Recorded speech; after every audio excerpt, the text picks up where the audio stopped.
Sleep, உறக்கம். இங்கே இருக்கிறதுல எவ்வளோ பேர் 7 மணி நேரம் மினிமம், எவ்வளோ பேர் 7 மணி நேரம் நல்லா உங்களுக்கு உறக்கம் வருது? கை தூக்குங்க. எக்ஸலண்ட். 6 மணி நேரம், 5, படுத்தா அடுத்த செகண்ட் தூங்குறவங்க எவ்வளோ பேர்? ஓ, எக்ஸலண்ட். தூக்கத்தில் நடுவில் நிறைய தடவை எழுந்திரிக்கவங்க எவ்வளோ பேர்? ஓகே. ஸோ இப்போ வேர்ல்டு லிட்ரேச்சரில் நோய் இல்லாமல் வாழணுன்னா ரொம்ப முக்கியமாக இப்போ சொல்கிறது உறக்கம்தான். 8 மணி நேரம் உறங்கவங்களுக்கு நோய் வர வாய்ப்பு ரொம்ப கம்மியாயிடுது. 7 மணியும் ஓகே, 60 வயசுக்கு அப்புறம் 7 மணி நேரமும் ஓகே. ஸோ ஏன் இந்த உறக்கம் ரொம்ப முக்கியம் அப்படின்னா, that is a time body removes all the dead products. உடம்பில் இருக்கிற எல்லா அழிவு பொருட்களை எல்லாமே சுத்தம் செய்யக்கூடிய டைம் அது. ப்ளஸ் பிரெயின் ரொம்ப அந்த deep sleep, REM sleep, NREM ஸ்லீப்னு 2 ஸ்லீப் இருக்குது. டீப் ஸ்லீப் போகும்போது அந்த பிரெயினில் இருக்கிற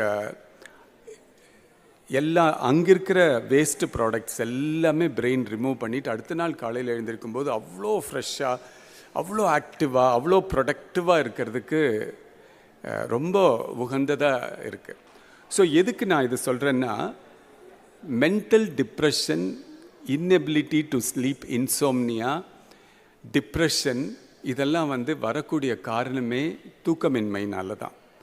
ஸோ ஒரு நோயற்ற வாழ்வு வாழணுன்னா குழந்தைங்களுக்கெல்லாம் அது ரொம்ப முக்கியமாக சொல்லி கொடுக்க வேண்டியது 8 மணி நேரம், 7 மணிலேருந்து 8 மணி நேரத்துலேருந்து சின்ன வயசுலேயே அது கற்றுக் கொடுத்துட்டோன்னா வளர வளர வளர அது it becomes a habit and they will become successful people. And அடுத்த ரிசர்ச் என்ன சொல்லுதுன்னா, இப்போது நம்ம குழந்தைங்களுக்கு என்ன சொல்லி கொடுக்கணுன்னா, late night readers, early morning ரீடர்ஸ்னால் 2 விதமாக பிரிக்கிறாங்க. இப்போ இருக்கிற ஜெனரேஷன் எல்லாமே லேட் நைட்டு தான், ஏர்லி மார்னிங் ரொம்ப கம்மி. பட் ரிசர்ச் சொல்லுது the most successful people on earth today are early risers. And நம்ம எல்லாமே நம்ம தமிழ் தத்துவத்தில் முதலே சொல்லியிருக்காங்க, சீக்கிரம் படுக்கணும், சீக்கிரம் எழுந்திரிக்கணும் அப்படிங்கிறது நம்ம லிட்ரேச்சரில் நிறையா இருக்குது.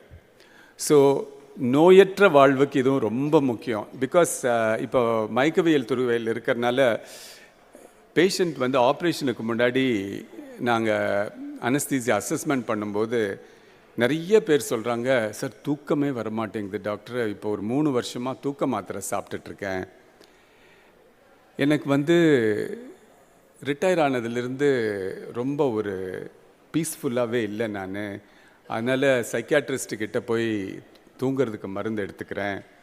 ஸோ பிற்காலத்தில் நோயற்ற வாழ்வு வாழணுன்னா எதுக்கு இதெல்லாம் பேசுகிறேன்னா, சின்ன வயசுலேருந்தே அந்த தூக்கத்தை மட்டும் கொடுத்துட்டோன்னா டிப்ரெஷன், இன்சோம்னியா இது எதுவுமே வராது.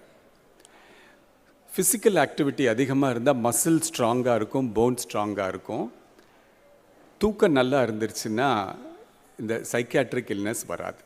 ஸோ இது ரொம்ப ரொம்ப முக்கியம்.